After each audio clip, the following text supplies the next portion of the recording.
Cannabis second quarter fiscal 2019 conference call for the 3 months ending December 31st, 2018. Listeners are reminded that certain matters discussed in today's conference call or answers that may be given to questions asked could constitute forward-looking statements that are subject to the risks and uncertainties relating to Aurora's future financial or business performance. Actual results could differ materially from those anticipated in these forward-looking statements. The risk factors that may affect results are detailed in Aurora's annual information form and other periodic filings and registration statements. These documents may be accessed at SEDAR's database or on sedar.com. I'd like to remind everyone that this call is being recorded today, Monday, February 11th, 2019. I would now like to introduce Mr. Cam Batley, Chief Corporate Officer of Aurora Cannabis. Please go ahead, Mr. Batley. Thank you, Josh. Good morning, or rather good afternoon, everyone, and thank you for joining today's call. With me today are Terry Booth, our Chief Executive Officer, Glenn Ibbott, our Chief Financial Officer, and our Chairman, Michael Singer. Today after markets, we posted yet another strong quarter with $54.2 million of net revenue, demonstrating continued rapid growth based on the consistent execution of our consumer and medical strategies. Delivering strong quarters is getting to be a habit at Aurora. Revenue growth was 83% quarter over quarter, and that comes after an average of 44% growth quarter over quarter over the previous 6 quarters. In the consumer market, which launched on October 17, 2018, we posted a strong performance with $21.6 million in net revenues. However, this is only the beginning, and we anticipate strong continued growth as more product comes available to the market. We also continue to grow our medical business. While we allocated a significant percentage of our product available for sale to the consumer market, we are committed to and have continued to grow our patient base since our last update by nearly 10% to over 73,000 patients across Canada. We are a medical company at heart. We support our patients not only with high-quality product, but also with advocacy, education, and scientific research. We have completed, are involved in, and are commencing some 40 clinical trials and medical case studies, in addition to 7 preclinical studies. The scientific and clinical data we generate support the case for the medical benefits of cannabis and resonate strongly with the medical community. Having such a broad scientific program establishes Aurora as one of the clear leaders in the medical space and provides us with the credentials to engage with prescribing physicians and other medical professionals, building strong relationships and customer allegiance. It also increases our profile as a highly credible medical operator in the international marketplace, allowing us to engage with and become a preferred partner to a growing number of governments worldwide. All of this positions us exceptionally well to capture a larger part of the medical market, both at home in Canada and currently 22 additional countries abroad, as we scale up output and have more product available for sale. Ensuring patients receive their required supply of medicine remains a core priority. And last quarter, we provided 2,446 kilograms of dried cannabis and 746 kilogram equivalents of cannabis extract to this segment, an increase of over 20% from the previous quarter. On the inception of the legal consumer cannabis market in Canada, the federal government brought in a 10% excise tax on cannabis sales. Unlike any other prescription medication sold in Canada, medical cannabis patients are taxed for access to their treatment. Aurora disagrees with this practice, and we are not collecting tax from our medical patients, but rather are absorbing the cost despite the slight negative effects on our revenues. The Canadian consumer market provides an extremely good opportunity for us. Consumer response to the legalization of cannabis has been strong. Overall, based on the statistics provided by Health Canada for the period October 17th to December 31st, 2018, we achieved over 20% market share. Approximately 1 in 5 grams of product sold to Canadian consumers comes from one of the Aurora brands, and we continue to have top-ranking strains in our markets across the country. While the start of consumer sales did encounter its challenges, which is to be expected with any brand new and extremely complex new system, we responded and we delivered solid execution. In the consumer market, we predominantly sell to our partners, the provinces, but we're also participating in this new market by investing in retail organizations.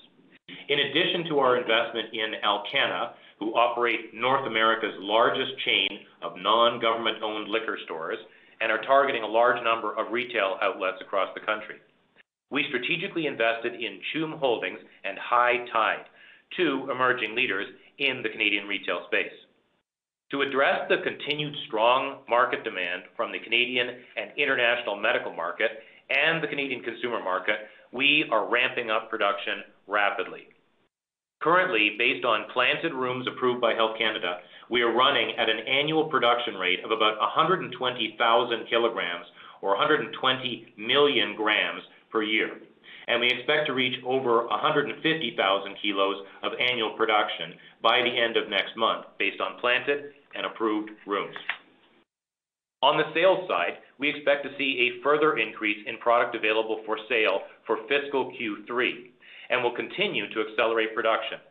We anticipate having approximately 25,000 kilograms available for sale in our Q4. That's the quarter ending in June 2019. The cornerstone of our production ramp-up is our Aurora Sky facility in Edmonton, which is now fully complete, and two-thirds of the facility is now planted, with the remaining rooms to be systematically planted by the end of this month, subject to Health Canada licensing. Recent harvests at Sky show that we have dialed in the facility extremely well. We are achieving harvests above our target yields. With the technology in Sky tried and tested, we are very comfortable in our anticipation that at full capacity, Sky will produce more than 100,000 kilograms per year of high-quality cannabis. In the quarter, we also achieved other production milestones that will help us increase our production of high-margin products. In October, our Aurora V facility in Quebec received its sales license from Health Canada for soft gel production. Soft gels are an increasingly popular alternative way of consuming cannabis, and Aurora V is now producing about 1.4 million soft gels per week.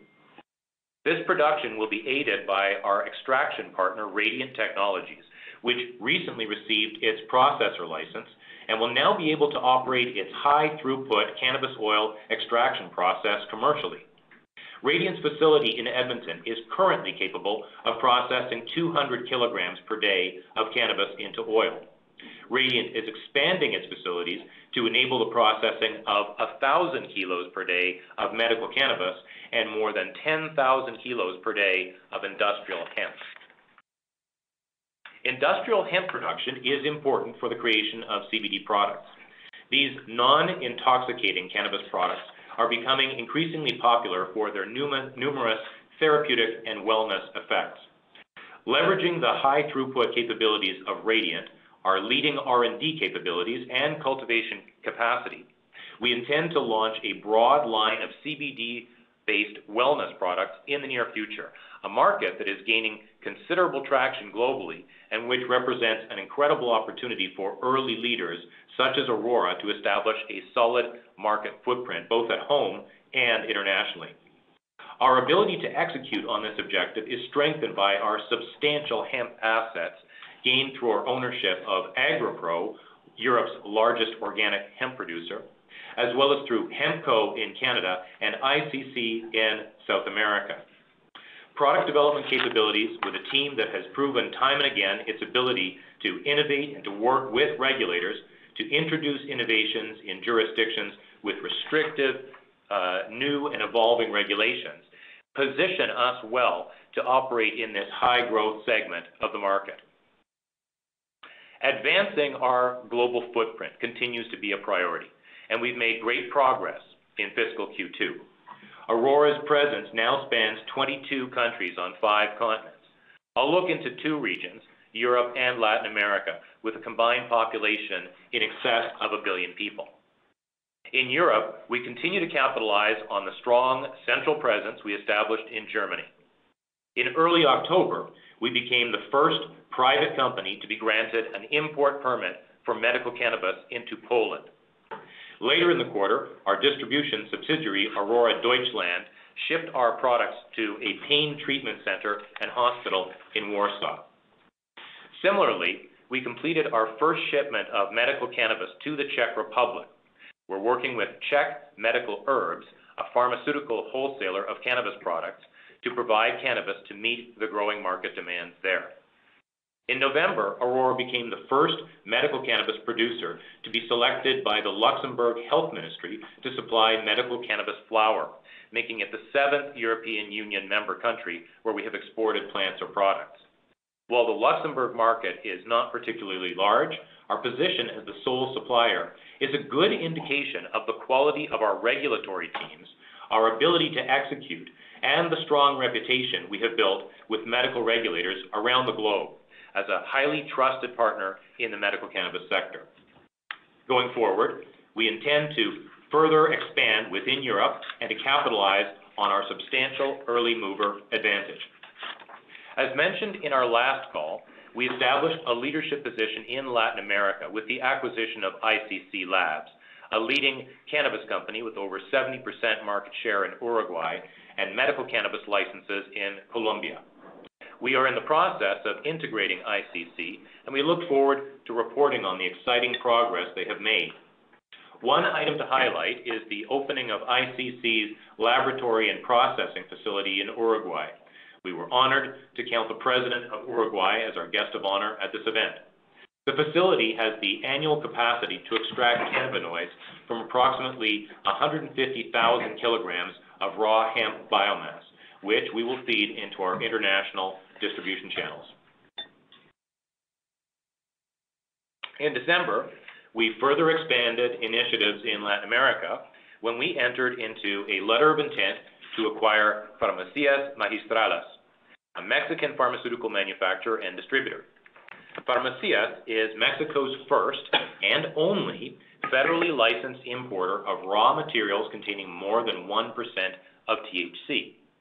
Once completed, this will provide us with first mover advantage in one of the world's most populous countries, where more than 130 million people will have federally legal access to a range of Aurora's non-flower medical cannabis products containing THC. As you've heard, Q2 was yet another quarter where Aurora aggressively moved to capitalize on the opportunities available to us on all fronts. We're very proud of our progress and congratulate all of our employees and team members that have contributed to this success. I'll now ask Glenn to discuss the financials for the quarter. Glenn. Thanks, Cam, and good evening, everybody. Aurora's financial performance in our fiscal second quarter 2019 reflected the company's continued execution across all market segments, as Cam just described. Again, we had very strong quarter-over-quarter revenue growth, with the first full quarter of shipments to provincial consumer use outlets contributing to an 83% increase in sequential net revenues and a 363% increase year over year. Overall, net revenue increased to $54.2 million for the quarter, compared to $29.7 million in the first quarter of fiscal 2019 and $11.7 million in Q2 of last year. Q2 revenue included $21.6 million of revenue from the Canadian consumer market and $26 million from Canadian and international medical markets. Revenue growth was negatively impacted, however, by the introduction of the excise tax on cannabis by the federal government. As Cam mentioned, Aurora made the decision to absorb this cost rather than pass it on to medical patients. In Q2, we paid close to $3 million in excise tax related to medical cannabis sales. It is important to understand that our financial statements also contain gross revenues as an IFRS requirement, reflecting the amount we actually charged our customers. However, we believe the best measure of our operating performance is net revenues, and as such, we will continue to focus on and communicate about net revenues. Should the combined efforts of ourselves and a number of medical patient advocates convince the Canadian government to remove the unfair excise tax on medical cannabis, then our net revenues would increase to include the revenue that we are currently deducting for the excise tax we absorb. In Q2, extracts represented about 22% of cannabis revenue compared to 31% last quarter. This decline was a result of temporary oil extraction capacity constraints at our existing facilities as we moved through a rapid scale-up. This has largely been alleviated and will significantly improve with the recent licensing of Radiant Technologies facilities. And going forward, we expect revenues from derivative products to increase as a percentage of our sales, based on the demand for our soft gel products, new extract-based products in development, and upcoming shipments of oil-based products to Europe. The average net selling price of dried cannabis and cannabis extracts decreased to $6.23 and $10 per gram, respectively, as a result of lower wholesale pricing in the Canadian consumer market and the introduction of the excise tax. In the future, we expect the average selling price to begin to increase again, as a larger percentage of our products are sold in the international markets. The temporary oil extraction constraint we faced is removed, and as we start the shipment of oil-based products to Europe. Also, as new product forms are launched, and if the government removes the excise tax on medical cannabis. Our cannabis production in the quarter increased by 57% to 7,822 kilograms. This increase in production can be attributed to capacity added by both Aurora Sky and MedRelief's Markham and Bradford facilities. As noted by Cam, we expect to achieve annual production capacity of at least 150,000 kilograms by the end of next month, based on Health Canada approved and planted rooms. Product available for sale will continue to grow as our production hits full stride. As Cam noted, in our fiscal Q4, that's April to June 2019, we expect to have approximately 25,000 kilograms of product available for sale. For context, in the first 5 weeks of calendar 2019, we have harvested more volume than our entire annual production capacity was a year ago. This puts us in a strong position to strategically allocate product to various higher margin markets, specifically the Canadian and international medical markets. Our cash cost to produce increased to $1.92 per gram and gram equivalent. That's up 47 cents from last quarter. This was a result of temporary inefficiencies during the scale-up of production at Aurora Sky, as well as increased labor and inventory management costs in preparation for consumer legalization in October. For our successful launch into the Canadian consumer market at Aurora, it was all hands on deck. As we have seen throughout the industry, there were a lot of startup challenges, but we powered through this phase and have now moved on to optimizing production and distribution processes. We expect future production costs to go down as Aurora Sky is producing at its full capacity. As we have discussed before, we expect cash cost to produce will fall to well below $1 per gram at a Sky Class facility. During the second quarter, we continued to make targeted investments to secure talent and to enhance infrastructure to maintain our leadership within the Canadian and international medical cannabis markets and the Canadian consumer space. We have now grown to over 2,000 employees across Canada, Europe, and South America, all of whom are working hard and focused on realizing this incredible opportunity to maintain our leadership globally and to open and lead new international markets and growth initiatives. Overall, as we indicated in early January, SG&A costs were relatively flat quarter over quarter, growing by 2%. Within that, G&A costs for the quarter were $43.6 million, a $7.7 million increase over the last quarter. Most of this increase, over $4 million, is due to milestones paid related to acquisitions made in prior quarters and for expenses related to our U.S. listing costs.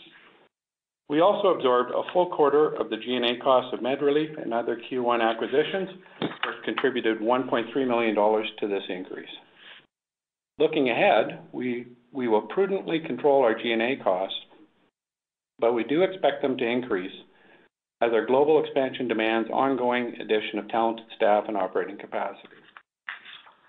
Marketing expenses decreased by 30% to $22.7 million over the prior quarter.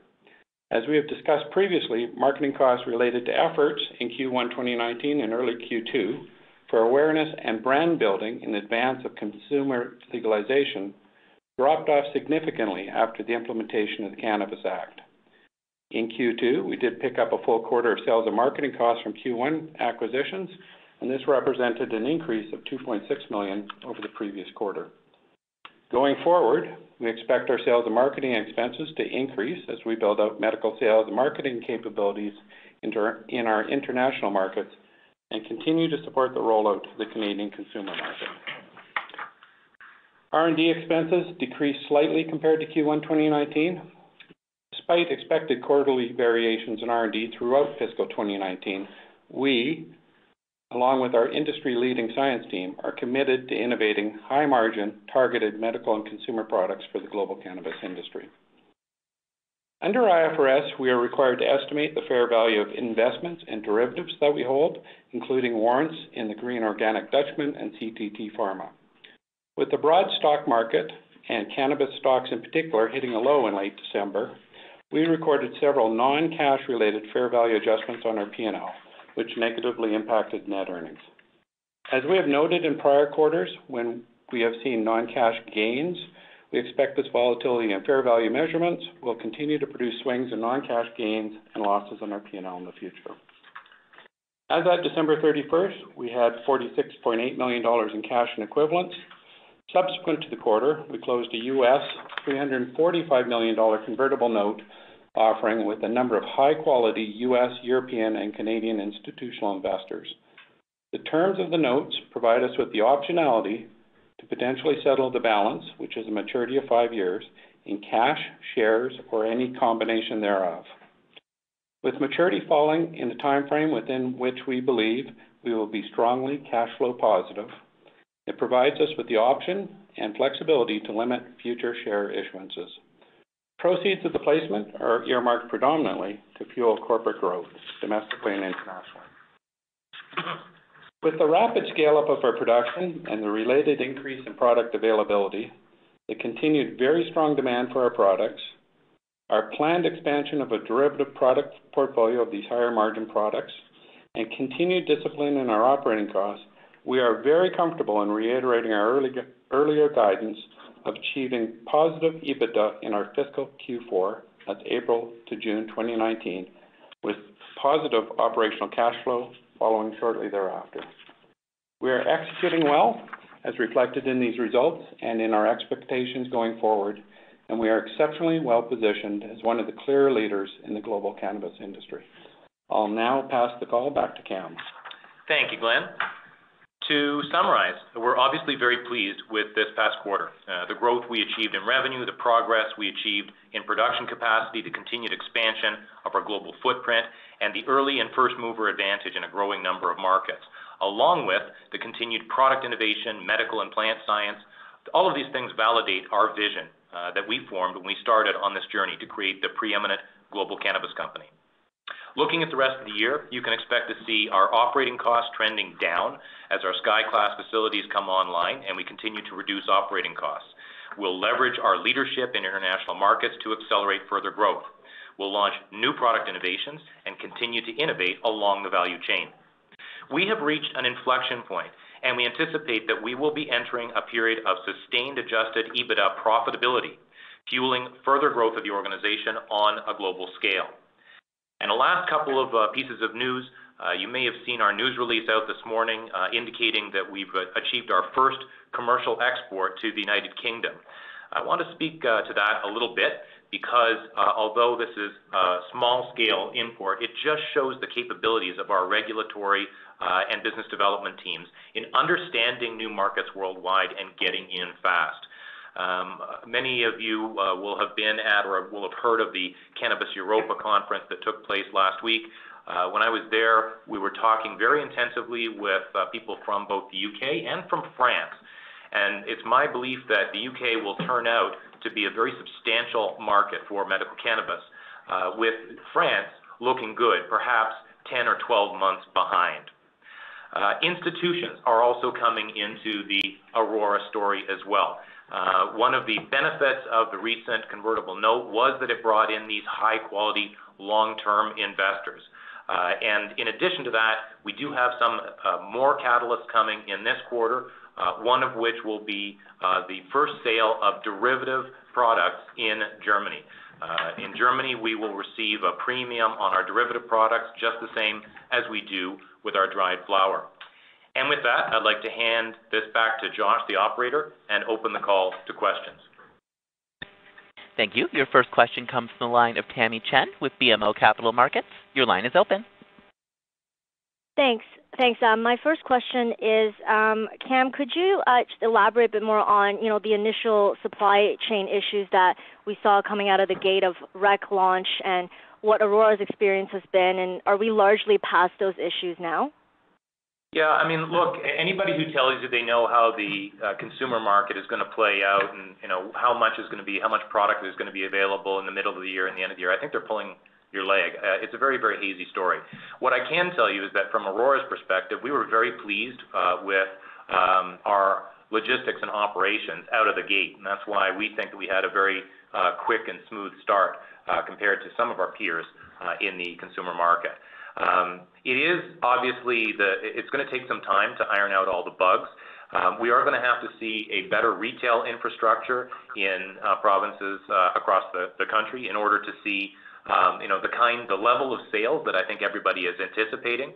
But it's going to take just a couple more quarters, I think, than some people who were most optimistic thought at the beginning.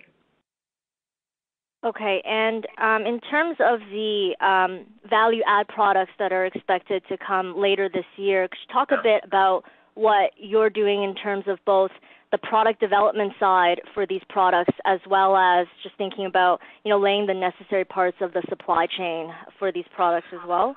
Yeah, I'll start, and then maybe Terry might want to weigh in and provide some color as well. So obviously, we're doing a few things. One, we have an excellent new product development capability under Dr.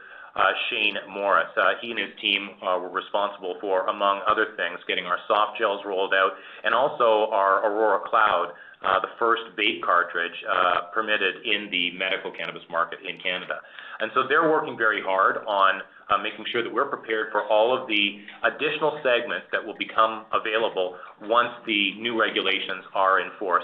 And we anticipate that to happen somewhere around the middle of the year. Now, bear in mind a couple of things. One, we are going to emphasize, although we're going to enter virtually every segment of the market, we're going to emphasize the product forms and the segments of the market where we think we can generate the highest margins. And then the second thing to bear in mind as well is that we continue to see ourselves and define ourselves primarily as a medical company.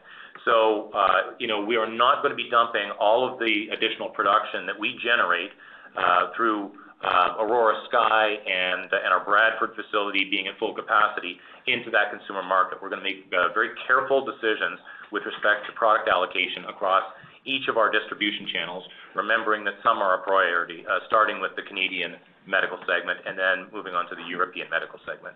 Now I'm going to ask Terry to chime in as well. Thanks, Cam, and good afternoon, everybody. With respect to product development, as Cam mentioned, Dr. Shane Morris is an expert. He's worked both sides of that fence at Health Canada and now with a private licensed producer. We brought a couple of products to market that weren't there before.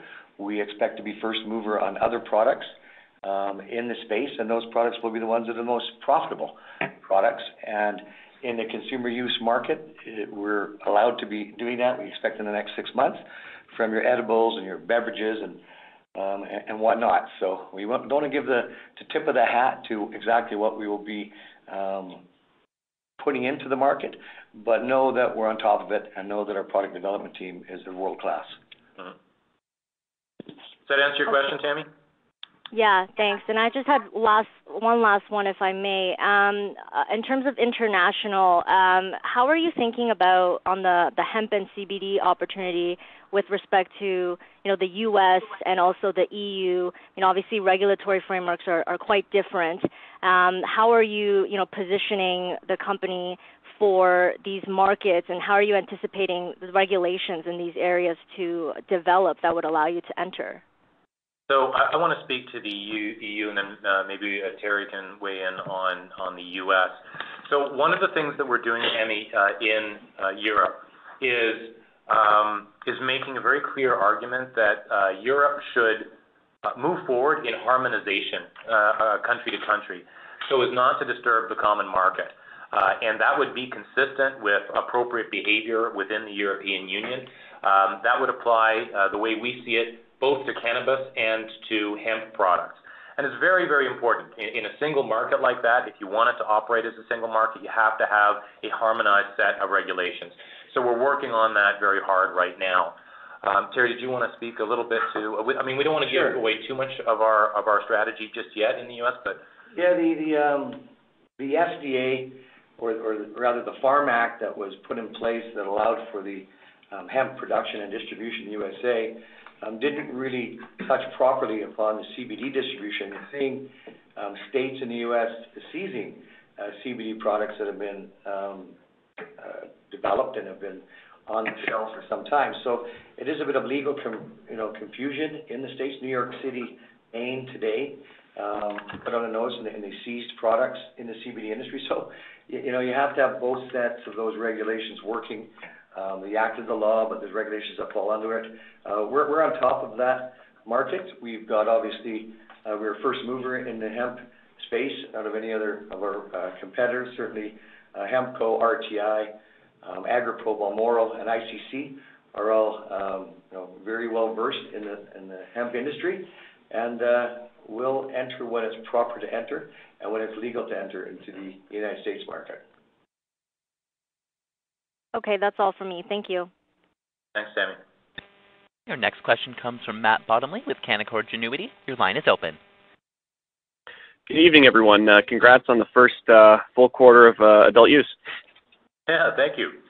Yeah. I just wanted to touch more on the sort of supply-demand dynamics, more with respect to where you see pricing going. So when I look at the data, it seems like the bottleneck might be more on the infrastructure side when it comes to the government being able to facilitate sales to all potential Canadians, and I think product form will add a lot to that as well. But how much visibility do you have on average in all the provinces you're in with respect to pricing, and where's your sort of downside scenario maybe as a percentage of where it might go by the end of the year, considering more and more product availability coming online with an increasing number of LPs?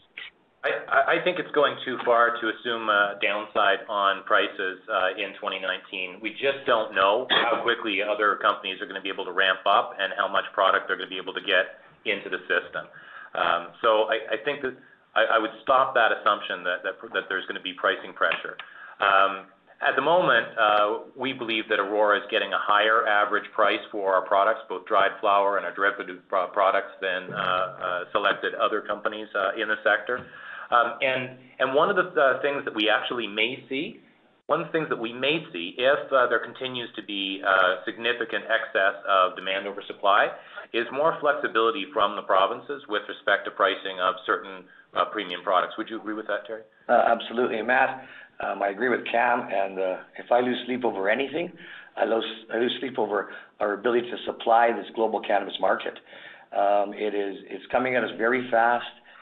You're seeing, with respect to adult usage, the addition of Whistler Pharmaceutical, their average price to provinces at $11 per gram, that they managed to sign contracts. So premium brands, value-added products that are coming online with the changes to the Act will certainly increase our price per gram. I do not see it going down anytime soon.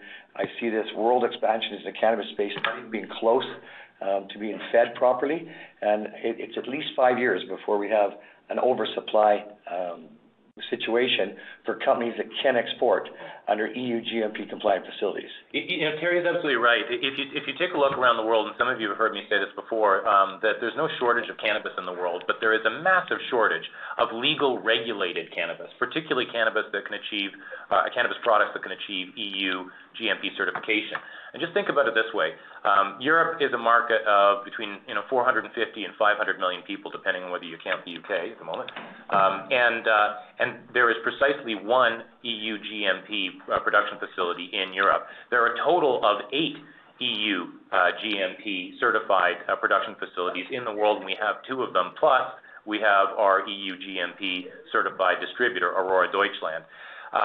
The future for us is a question of how much supply can we get out there, and like we've indicated, we're going to be focusing primarily on the higher margin medical markets, and also on the higher margin products within those segments.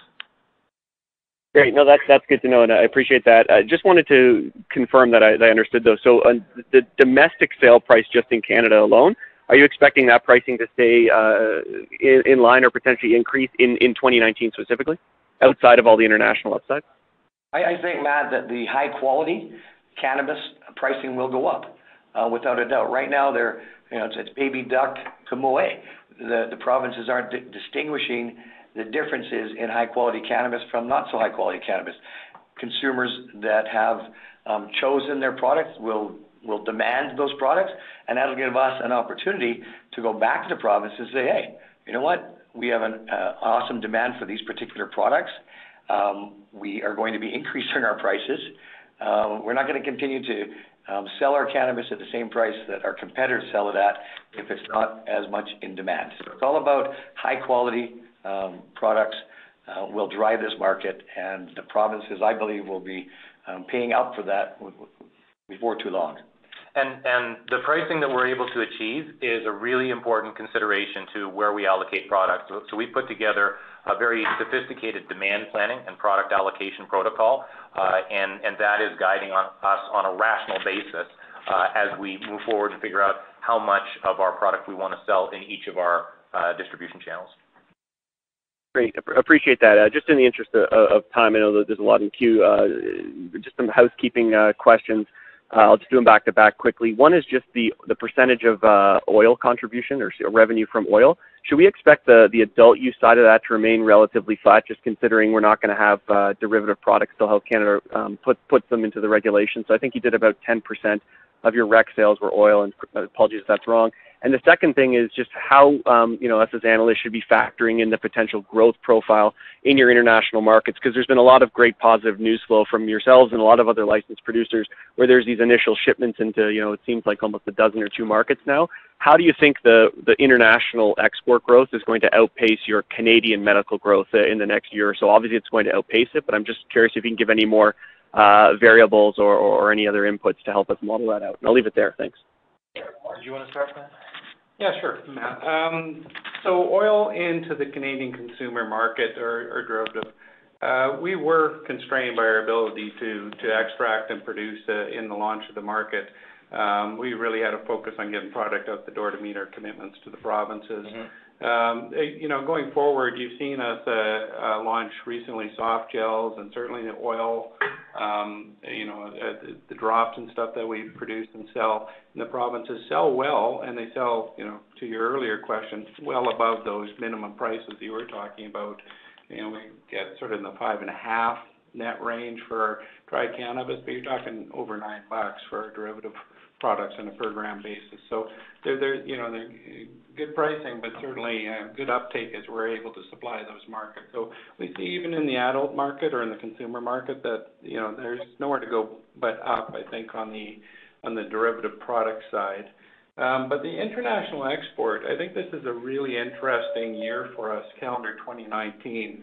Now that our facilities have really ramped up in terms of production, we've got Sky humming along, we've been able to make those, as Cam talked about earlier, those strategic allocation decisions about where to put that next gram of cannabis. So we're now directing a significant supply over to Europe, and as Cam said, we'll also be, we'll have within this quarter the first oil sales in Europe or in Germany for us. So I'm very excited to see how quickly we can accelerate that market. Our colleagues in Europe are building out their sales force. They're doing continuing medical education with physicians. There's lots of awareness campaigns. It's really a pharmaceutical model over there. What's been lacking is supply from EU GMP compliant facilities. So we've got that now, and we're able to direct significant stream of supply over there. So we'll see how that plays out over the next few quarters. I think it's a little premature to try to put a percentage on that yet, but it's going to be as high as we can possibly make it because it's our top market in terms of return. Yep. Understood. Thanks, guys. Yep. Your next question comes from Jason Zandberg with PI Financial. Your line is open. Hi. Hi, I wanted to touch on some specifics on the Canadian retail landscape and your capacity. So can we talk first about pre-rolls? What was your capacity in this in the Q3 time period, and sort of where I know you're ramping up with the Wagner Demas investment. When do where do you plan to be by the end of the year in terms of that pre-roll capacity? In terms of specific capacity of pre-rolls, okay, give us a second, I'll see if we can pull this up. I'm not sure if we have those data available right now. What I can tell you is obviously we like those products because they sell for 50% more than dried flower, and we also very much like the Wagner Demas technology. That's actually a really interesting case because whereas we have the Canadian license rights to that technology exclusively, our U.S. spinoff, Australis Capital, also owns 15% of Wagner Demas. So it's an example of how what we're doing through Aurora and Australis can dovetail very nicely. Glenn, did you have any clarity? I mean, that's a pretty specific question. Well, yeah, so you asked a question about our capacity that's different than the sales we actually made. So the capacity is ramping up really rapidly as we introduce the automation into this process. Pre-rolls are probably, in the nature of just under 20% of our sales in the consumer, of the dry cannabis sales in the consumer market. But that doesn't speak to capacity, and we've got significant capacity beyond. Yeah, we've now taken delivery on 3 Wagner Demas machines. The capacity that has been reported to us is 500,000 pre-rolls per day. It's, in my opinion, and we see many of them, the very best pre-roll machine in the industry, without a doubt. It's got an excellent couple of young fellows in California working on it, and now we've introduced our automation team to those fellows, and we're improving it even further.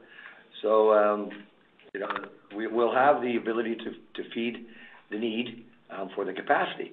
I do see, the hemp cigarettes are getting a lot of traction now in Europe. So, those are going to be the similar machines, and we're going to get into that market segment as well, I hope. We'll see how it goes, but Wagner Demas, a great company with great machines that will meet our demand. Okay. Okay, can we talk extraction? You'd mentioned that the extraction was a bit of a bottleneck in your Q3. You also mentioned that you added some color in terms of your partner Radiant, what their capacity is going to look like now that they've received their processing license. Is there any way to quantify what your internal capacity was like in Q3 and where you expect that to go once Radiant's at full capacity? Well, it's going to remove the constraints. So I would expect that you would see our percentage of revenues coming from extracted products increase now that we do have that capacity over Radiant. If you want me to quantify it, Glenn, do you have any numbers? No, we've got our med relief extraction capabilities coming on. We've got Radiant, and plus we've kind of optimized our processes. Jason, one thing that's important to understand is our launch into the consumer market. If you recall, we got our license for sale at the Sky facility on October 17th, the day the adult or the consumer use was legalized. And that really, the usual Health Canada licensing caused a little bit of a change to the way we process things. We essentially moved a whole bunch of our staff down to Cremona to work out of our Mountain facility, changed around processes in the Mountain facility. It really was all hands on deck to get this out and have a very successful launch, but it did impact our ability to produce all of the products that we wanted out of all the facilities. It was very complex time with products moving between different facilities and where we had sales licenses and where we were producing. So that's all being optimized right now. So I think the best way to look at it, as Cam said, is there is no constraints going forward as we're able to use our own internal capabilities and the capabilities of Radiant. We'll be able to produce whatever the market can absorb, and we'll be able to produce things like soft gels at extremely high volume. And we do love the soft gels. They sell for $1.50 per capsule, and there's lovely margin on those. So we want to sell as many of those as we possibly can. But what Glenn was speaking to, the logistics around moving all of our equipment and our labeling and our palletizing down to a facility that wasn't anticipated to be used for our logistics was quite a challenge. We met it. It was a massive effort by the Mountain facility and the Sky management, and hats off to those guys for coming out of the gate, probably the best, out of the space. Yeah, no, that's... And the other thing to keep your eye on is derivative sales in Europe.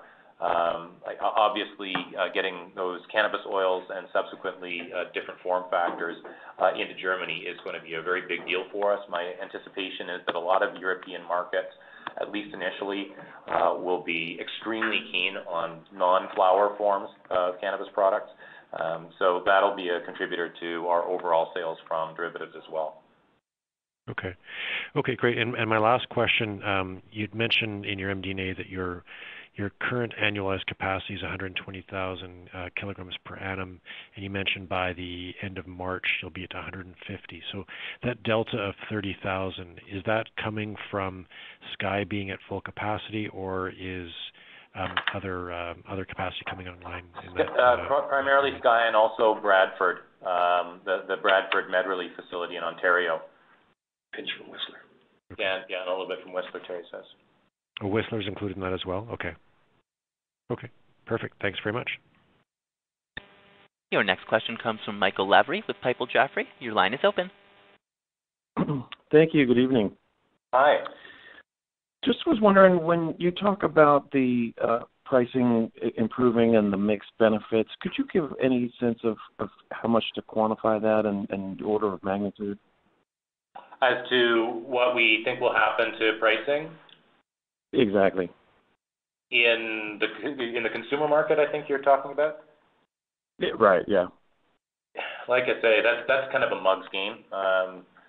It's really, really hard to project. I could see it, I think, probably coming up. I think you would agree, Glenn, but as to how much and over what period of time, I'm not sure that anybody has that kind of level of insight into this market. What do you think? We're getting head shaking around the table. Well, and I guess I'm just curious, when you reference some of the benefits that mix should add and everything else, how much visibility do you have on the next, say, 2-3 quarters for how much capacity drives that? Is it a more gradual, pretty modest improvement, or is that something we should expect? I think I'll take that. I think it's going to be a significant improvement because we're meeting the mandate, and the mandate is to provide the products to the consumer market the same as the gray market is producing. And the reduction of the gray market is only going to come with the production of our market's products. And once that is established, you're going to see significant improvements in profit. And certainly the derivative market, we all know, is a more value-added market. It's a more popular market. It's about 50% of the market in the United States. In some states, it's now past that 50 mark. It's at 55. I see that's where this is going. And certainly in our European countries, you're going to see flower, I think, being reduced. The deal with Mexico is purely a derivative deal, which is great for us, and we don't have to grow it down there. They're not going to have any growing of it down there. We're just going to ship a raw derivative full spectrum down to our partners. So it's I can't see any turnaround in the average pricing per gram going down. I really can't. And remember, we're a low-cost producer.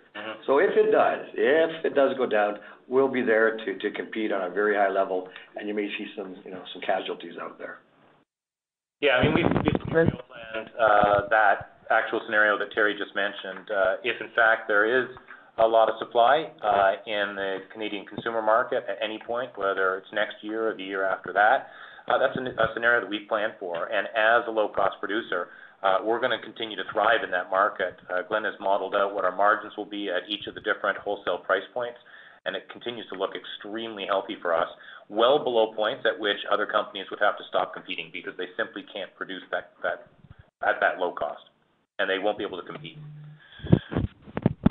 That's helpful. Thank you. Just one more on the cost side. A similar question. You saw the sequential increase in cash cost per gram, but obviously you're you've got some capacity improvements and scale building. Where does that go? How much of your higher costs in this past quarter were transition related and sort of the growing pains of adjusting to the new rec market? And by order of magnitude, when you talk about the costs improving, any rough sense of how to think about that? Yeah, Michael, there's a couple of things to think about there. You would have seen our trend previously. We were last quarter we were at about $1.45 per gram produced, and that was without the impact of the high capacity Sky facility and without Bradford coming on again, a very high volume facility. So we're definitely working on trending in the right direction. Now, this is driven by a couple of things. It's a continuous improvement mindset and a lot of automation. It's also improving yields as well. So Cam alluded to earlier that we're now at Sky, we've sort of proven out the ability to produce, and in fact are hitting well above our yields for each of the rooms. So that again will drive costs because we don't add more people, we don't add more nutrients, we don't add more, we just get more out of the plants when we dial in all the environmental variables to increase yield. So what we see coming then is this anomaly we had in the quarter, and I described a little bit of it where we were moving folks all over the place. We physically moved people down for a month to work at another facility just simply to get all the product out the door before we got our sales license from Canada at certain facilities. It's a similar story across the organization where we just had those one-time launch into the consumer market costs that are now going away. Sky being into production, but the automation being dialed in over the last couple of months, we had more people, had more labor in Sky.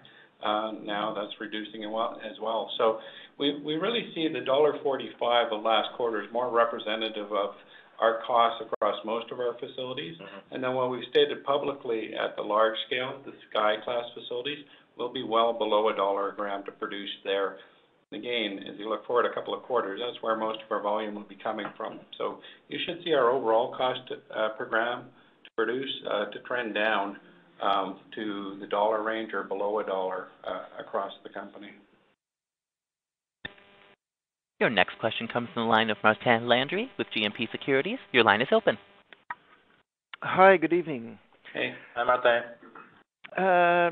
Just wanted to dial down a little bit in your production costs as well quickly. Wondering if you're able to break down packaging and depreciation on a per gram basis in your COGS, because you did mention that your packaging costs went up, and I just want to understand a little bit better that aspect.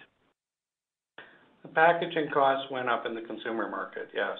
Yeah, there's more requirements, as you know, Mark, than under the Cannabis Act. On a per gram basis, that we're not at the volumes yet that I want to get into a per gram that you'll build into a forecast, because the volumes we saw in Q4, while they're a great start, they're nothing near what's coming up. So we'll gain the efficiencies of scale and some of the investments in some of the automation over the next few quarters. So I feel uncomfortable right now kind of predicting where that per gram on packaging goes. Martin, it's Terry here. Another key factor was our packaging machines that weren't all set up yet. We now have 2, I think maybe 3 across the country, fully automated packaging machines. And we were trying to get one commissioned because of the late date from Health Canada. So those are now all running, and there's a lot less people working on them, and they're filling a lot more packages. We're getting a lot more labels on. So I expect that price to go down, but as Glenn says, on a cost per gram basis, almost impossible to nail that. And it's also a moving target because it keeps changing as we bring new technology into the game. So. Okay, that's fair enough. And then you do talk about your yields being higher than you expected at the Sky facility. Can you share with us what are those yields? I don't think we want to be too precise until we have even more harvest under our belt, but we can say we now have enough harvest that we can say with confidence that we're getting more than we need out of each harvest in order to achieve that target of more than 100,000 kilograms a year at the facility at Sky. Okay, and last one for me. You talk a lot about international exports.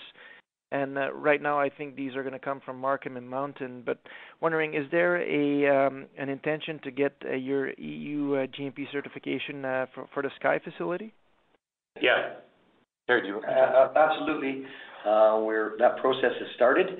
You need to be in full production before you even apply for the initial audit from the people that do EU GMP certification. So our internal team from the EU have been through Sky. They have some recommendations for us, and we expect to be ready once we get into full production and once we have the corrections that they may recommend, and then we'll of course have the audit. So timing on that, it is really sort of a Health Canada thing.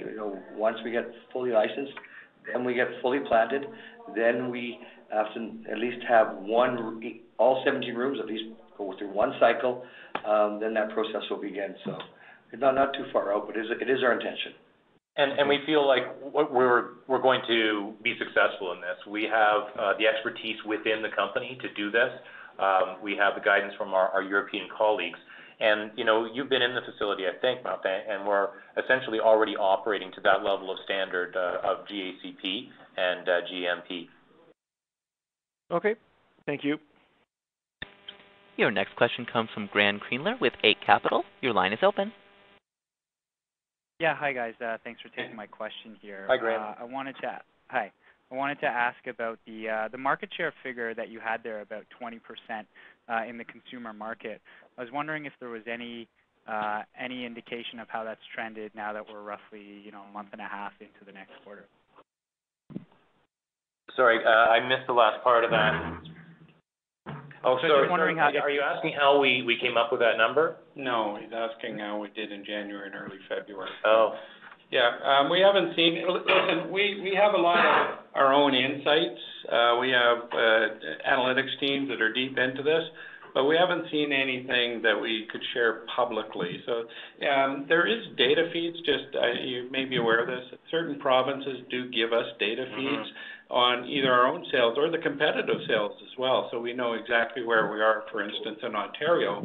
But we are also under contract, not allowed to use that publicly and disclose that. So I can't give you more on that, but we certainly haven't slowed down at all in terms of our production and shipments. It's a little... this will play out. I'm not sure how the other fellows are doing in this industry in terms of what they're delivering. It's a little murky. We don't have the kind of data gathering and analytics companies that you do in the pharmaceutical industry. So the clarity is less than optimal, let's say. And I'd just add, we have to understand that some of these provinces did underestimate the demand, and we're not, that ready to give them more than what our contract requires when we're getting double in other locations. So we're going to meet our contractual commitments in the adult usage market the best we can, and we hope to increase the SKUs in those adult usage markets, but it is not something that we have top of the priority list in providing cannabis for a lesser price. Right. We don't have to. Okay. Is there a figure you target internally in terms of what you'd want for target market share in the consumer market in Canada? You mean globally? Global, we have some big targets, but not... Yeah, no, he's talking about in the Canadian consumer market. No, that gets back to the discussions we've had in the past about our allocation. We've got a very strong team that's deep into, a lot of analysis and a lot of recommendations that come up to the executive for strategic allocation decisions. So we meet our minimum commitments, but even within the allocation of provinces, we look province by province where it makes sense to supply, either our commitment or more than our commitment. But in terms of allocation, they're medical markets first, and, international and Canadian. Terry talked about earlier the opportunity to ship extract-based products to Mexico, where we're shipping to Germany this quarter. There's a lot of allocations that we can now make that we've got the supply and we've got the global footprint. So, our percentage that we sell into the Canadian consumer market will be whatever's left after we've fully allocated all the other higher value markets. I think it's a fair way to put it. Yeah. Okay, thanks for that, Glenn. The other question I had here is looking at the inventory balance at the end of the quarter, and if my math's correct, I get about 15% of that inventory balance is finished goods. So I was wondering if you could provide a bit of color on the process of moving from work in process to finished goods, and just tying that through with the 25,000 kilos of available for sale by the target you've set out. So I'm not sure I'll answer your question exactly, but here's what we've tried to do with being more precise and prescriptive with the way we describe our production and our available for sale. So yes, I mean there's the biological assets that are currently growing, and then there's it doesn't sit in our inventory for very long, right? Like we've got lots of markets to allocate this to. But what we've done with the guidance we gave in early January and then reaffirmed here today is try to turn production into available for sale. So as you know, there's plants in rooms right now at Sky, they're growing. But they're on an 8-week cultivation cycle, and then there's harvest and dry, and sometimes there's, certainly there's packaging. Sometimes there's further manufacturing where we're going to extract stuff. So we've got a full, usually 3 months from the time we put a plant in a room to the time it's available for the market. So we were trying to be more precise with that when we put out the 25,000 kilogram figure for Q4. We're saying that that's the amount we'll have available for sale in that quarter, which means it's growing right now. Mm-hmm. It's growing right now. It'll be available for sale in Q4. It's a finished product at that point. I hope that answers your question well enough because, it's generally, I think, fairly fuzzy in the industry right now in trying to see through the LPs in terms of where they're actually at in terms of production and what they're going to be able to deliver to the markets on a quarter-by-quarter basis. Yeah, that helps. Thanks. And just one last follow-up there. I mean, we've heard talk of a lot of different bottlenecks at different points in the value chain. Has the acquisition of Anandia and the work they do on analytical testing, has that helped Aurora at all in terms of getting product from the work in process stage to the finished goods stage? No, I don't think that that's had any direct impact. I mean, the acquisition of Anandia has had lots of positive impacts, but I wouldn't name that as one of them. Okay, great. That's it for me. Thank you very much, guys. Thank you. There are no further questions at this time. I'll turn the call back to the presenters. All right. Well, listen, I want to thank everybody again for joining us for this conference call, and we look forward to doing it all over again in another quarter from now. Thank you.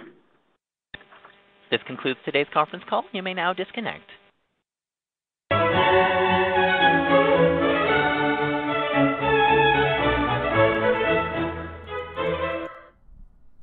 Sorry about that. You probably heard an echo. So after the conference call, the stock is down 7 cents. Not too bad. I thought it would be a lot more. I have the actual set of financials posted right here. They were absolutely running out of cash. So it was really nice that they got an additional $350 million of US dollars so they can keep going, keep executing on this strategy, and keep growing as a company. So it's a good thing that they managed to get an additional amount of cash.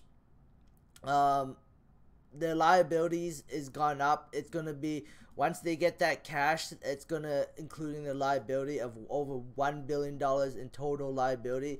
And most of that is actually in convertible debentures and actual debt. Current liabilities, loans and borrowings, $137 million. Where's the bank $250 million to borrow from BMO? It could, kind of strange, but hey, whatever.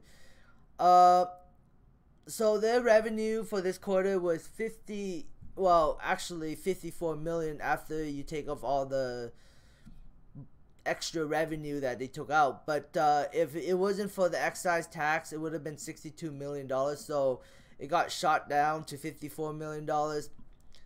Cost of sale was $28 million, which gave them a gross margin of around 54%. My guess was around 60%.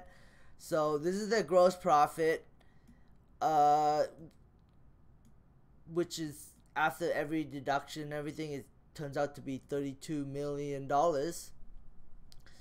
And then the expenses, the operational expenses, did not even decrease. It's about the same as last time, so $112 million.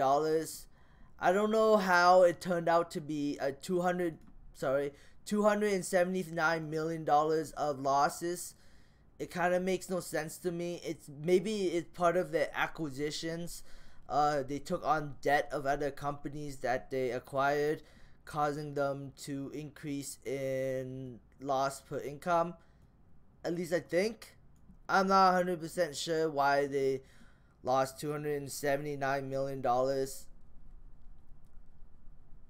Shareholders are that's gonna be diluting the stock a little bit. I don't know. I don't know. It just, to me, that's a big loss. The stock should have plummeted from that, but it didn't. So I'm not too sure. There was a lot of interesting things that was said inside the press conference that I will probably go over with. I like the fact how they said that almost 500,000 pre-rolls were sold per day, I think, or per week. I'm pretty sure he said per day, 500,000 pre-rolls the demand was. That's a lot of pre-rolls. In 10 days, that's 5 million pre-rolls. So, in 1 month, 15 million pre-rolls. That's a lot of money. Anyways, they did lose quite a bit of money. Stock didn't really take too much of a hit. Maybe because it already took a hit today. It could recover. It could, logically, it couldn't. At the end of the day, the people who control the stock market are super rich people. So it might decrease back down to the low $5, $6. Because, I don't see a reason for the stock to rally after today's earnings. That's just my honest opinion, if you're actually watching to the end. But anyways, this video has been long enough. I hope you enjoyed the conference. I enjoyed it. I learned something new. I'll probably make another video on certain points of the conference that I think that's important. But anyways, thanks for watching, guys. I hope you enjoyed this, and have a great day. Bye.